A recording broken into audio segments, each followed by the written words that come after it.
Olá pessoal, tudo bem? Aqui no canal de Logística nós temos vídeos e novidades toda semana. Então, por favor, vejam os assuntos do seu interesse.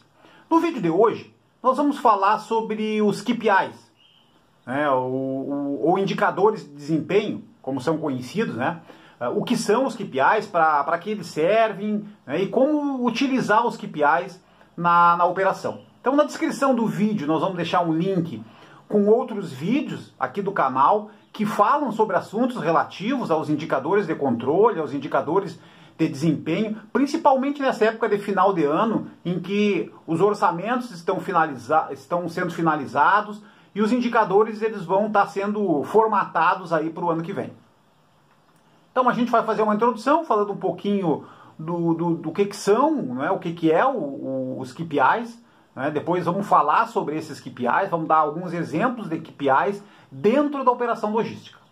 Pessoal, os Case Performance Indicators, ou os indicadores de performance, né, eles são valores mensuráveis, né, que demonstram a eficácia com que as empresas, né, estão alcançando ou não, né, os seus objetivos. Então, as organizações usam os indicadores, usam esses números em vários níveis, né? Quer seja para medir o desempenho geral ou estratégico do negócio, né? Como mensurar nas diversas áreas, nos diversos setores da empresa, né? E também mensurar e controlar os colaboradores. Então, os indicadores de desempenho, eles medem os resultados de uma empresa, né? Em relação a um conjunto de metas, em relação aos objetivos, ou mesmo fazendo um benchmarking, né? Analisando, medindo, né, os indicadores em relação aos pares, né, em relação aos concorrentes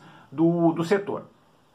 Então, existem dezenas de indicadores que podem ser escolhidos, né, mas é importante, né, que a alta direção, de maneira estratégica, defina, né, principalmente a partir das metas, a partir dos objetivos, a partir do orçamento da empresa, quais devam ser os indicadores que devam ser controlados. Então, para termos um bom indicador ainda, pessoal, é necessário que ele seja bem definido, né, que ele seja quantificável, tem que ser um número, né, ele precisa demonstrar, né, através principalmente de um número, né, se ele vai aumentar, se vai diminuir, se vai, né, permanecer numa média. Uma outra característica de um bom indicador, ele está alinhado com o negócio da área, não é? Ele precisa ser crucial para o atingimento dos objetivos, né? Não adianta nós controlarmos alguma coisa que não vai nos ajudar, né, para atingir as nossas metas e os objetivos, e principalmente ele precisa ser comunicado, né, para todos os níveis da organização. Se nós estivermos falando, pessoal, principalmente de uma organização ou de uma empresa de logística, ou de uma área de logística, né, é importante que a gente entenda que a gente tem diversos tipos de indicadores, né? Dentro da logística, por exemplo, né, a gente tem indicadores da área de finanças, por exemplo, como o lucro, como o próprio EBITDA, como as despesas e as receitas, são indicadores que a gente precisa controlar. Na área de abastecimento, não é? O estoque, né? A cobertura, o giro do estoque, as rupturas, né? São indicadores, os principais indicadores que a área de abastecimento controla. Na área de transporte, pessoal, o frete, né? O percentual do frete, o valor do frete é um indicador muito importante, a pontualidade das entregas, a ocupação dos veículos. E na operação, que é o nosso foco principal aqui, pessoal, né, é preciso controlar e medir produtividade, a qualidade, os indicadores de pessoas, ok? Então vamos se dedicar um pouquinho mais, né, a esse quarto tipo aí, né, que são os indicadores mais da operação mesmo, ok? Então a gente dividiu aqui, vamos falar dos indicadores de produtividade e de qualidade de pessoas. Os indicadores de produtividade, pessoal, existem vários, mas a gente sempre destacou aqui no canal que a produtividade all-in, que a produtividade total da operação é um indicador muito importante, né, que seria ela é medida em caixas hora-homem. Então a fórmula da produtividade all-in são as caixas processadas, o total de caixas recebidas mais caixas expedidas, né, sobre o total de horas trabalhadas de todos os colaboradores. Então isso dá um número bem interessante da produtividade total da organização ou da produtividade total daquele setor.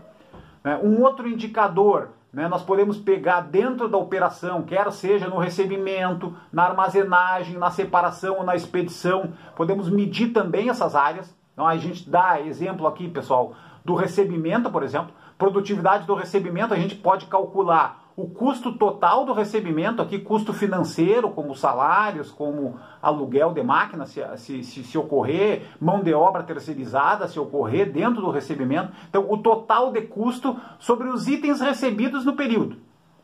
Vai nos dar um bom indicador também do custo por item que eu tenho na operação. Uma outra produtividade no recebimento também é a produtividade total do recebimento, ou a produtividade do conferente, ou a produtividade do auxiliar do recebimento. E aqui já são, então, as horas recebidas, né, as horas que a gente trabalha, né, as horas que aquele colaborador trabalha os itens. Aqui então seriam os itens que aquele colaborador, né, recebeu, os itens que o setor recebeu sobre o total das horas trabalhadas. E um outro indicador importante também, pessoal, para a organização, para a logística, né, é o tempo de permanência do fornecedor dentro de uma unidade logística. Né? Então é o tempo total, é o tempo desde a entrada do fornecedor no nosso prédio, dentro da entrada do fornecedor na portaria. Algumas empresas também controlam pelo horário da agenda daquele fornecedor, se as empresas trabalham com agenda, até o momento, até o horário que o fornecedor, que o veículo sai da unidade com o recebimento finalizado, com as documentações liberadas. Ok? Então, num segundo momento, pessoal, a gente tem que controlar os indicadores de qualidade da operação, né? E aqui a gente destaca um indicador da acuracidade do estoque, por exemplo, né, que são as caixas auditadas. Aqui a gente sempre destaca, né, pessoal, nós precisamos ter uma equipe que audite, né, permanentemente a operação, que audite os estoques, que audite os processos. Então essa equipe, né, ela vai medir a acuracidade do estoque, né, que seriam as caixas auditadas corretas, né, sobre o total das caixas auditadas, vai dar um percentual da acuracidade do nosso estoque. Medindo o processo, pessoal, essa mesma equipe pode medir o processo. Né? Então seria a qualidade da operação de separação, por exemplo. Então o total de caixas corretas que um separador produz sobre o total de caixas separadas que ele produziu. Ok? Então, para acuracidade, né, só para ter uma ideia, pessoal, para acuracidade de estoque, recomenda-se uma meta aí de 99,98%, né, e para a qualidade da separação, uma meta de 99,99%. Né. São metas desafiadoras, mas aqui não podemos esquecer que nós estamos falando sobre total de caixas, tá, pessoal? Total de caixas medidas. Ok? Os indicadores de pessoas.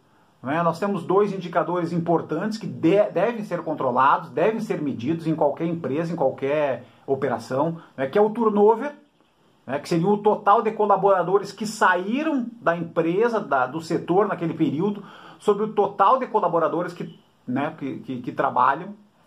Então é o percentual também. Quanto maior esse percentual, pior é, né? Mais riscos pode trazer para o futuro do nosso trabalho, para o futuro da organização. E o outro indicador é o absenteísmo, né, que é o total das horas não trabalhadas, né, sobre o total de horas que os colaboradores estariam disponíveis. Né. Aqui também, quanto maior o número, né, significa que nós temos mais pessoas ausentes por doença, por atestado, por falta, né, sobre o total de horas trabalhadas. Isso também é bastante complicado. Então, quanto maior esse número, também pior é para o futuro do nosso negócio. Ok? Pessoal, obrigado pela participação nesse vídeo. Procuramos falar sobre os principais indicadores de controle, os principais KPIs de uma operação logística. Ok? Muito obrigado.